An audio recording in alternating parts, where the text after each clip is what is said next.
किल्ले धारूर शहरात डीपीएलचे भव्य उद्घाटन। किल्ले धारूर शहरात डीपीएल म्हणजेच धारूर प्रीमियर लीगची सुरुवात 2013 यावर्षी करण्यात आली। बीपीएल सामना खेळण्यासाठी तालुक्यातील व जिल्ह्यातील खेळाडू मोठ्या प्रमाणे सहभाग घेत असतात। प्रतिवर्षाप्रमाणे याही वर्षी धारूर प्रीमियर लीग क्रिकेट स्पर्धेचे भव्य दिव्य उद्घाटन करण्यात आलं। या क्रिकेट स्पर्धेत 10 टीमचा समावेश असून साखळी पद्धतीने हे सामने खेळले जाणार आहेत। या बीपीएलच्या सामन्याच्या उद्घाटन प्रसंगी नगराध्यक्ष बालासाहेब जाधव, माजी नगराध्यक्ष स्वरूपसिंह हजारे, सय्यद शाकीर, बालासाहेब चव्हाण, अक्रम जरगर, बिभीषण गायकवाड, सचिन जाधव, श्याम शिरसाट यासह मोठ्या संख्येने नगरसेवक व खेळाडू उपस्थित होते। प्रहार क्रांती न्यूजसाठी हरिभाऊ मोरे, किल्ले धारूर, बीड।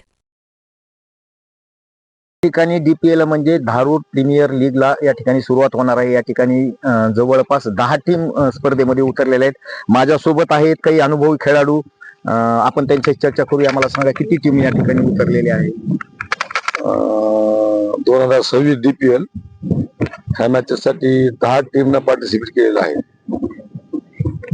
या ठिकाणी तालुक्यातून त्याचप्रमाणे जिल्ह्यातून देखील या ठिकाणी स्पर्धक किंवा प्रेक्षक देखील बघण्यासाठी येत असतात। मोठ्या प्रमाणात या ठिकाणी उत्साह असा मानला जातो क्रिकेटचा। डीपीएलची सुरुवात कधी झाली आणि कशी झाली?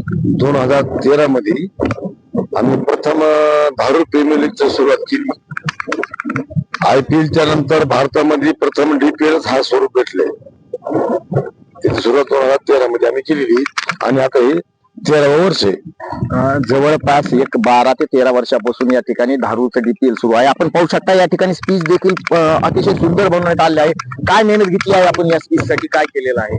ह्या पीचला कसं आहे की वॉटरिंग, रोलिंग, माती आणि समोर जे दिसतंय डोंगर दऱ्या, त्याच्यामधली वाडलाची माती आम्ही आणून टाकून कमरा एवढं खड्डा करून पीच उतरलेले वरी। या ठिकाणी नुकत्याच काही वेळामध्ये, काही क्षणामध्ये या ठिकाणी डीपीएलची सुरुवात होणार आहे, म्हणजे सुरुवातीचा सामना होणार आहे।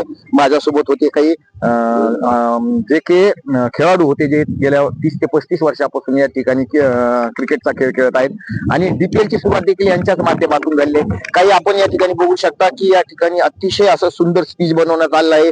गेल्या 8 दिवसापासून या ठिकाणी खेळाडू त्याचप्रमाणे नगरपालिकेचे कर्मचारी देखील असतील, हे देखील मेहनत घेताना दिसून येत आहे। प्रहार क्रांती न्यूज साठी मी हरिभाऊ मोरे, किल्ले धारूर, बीड।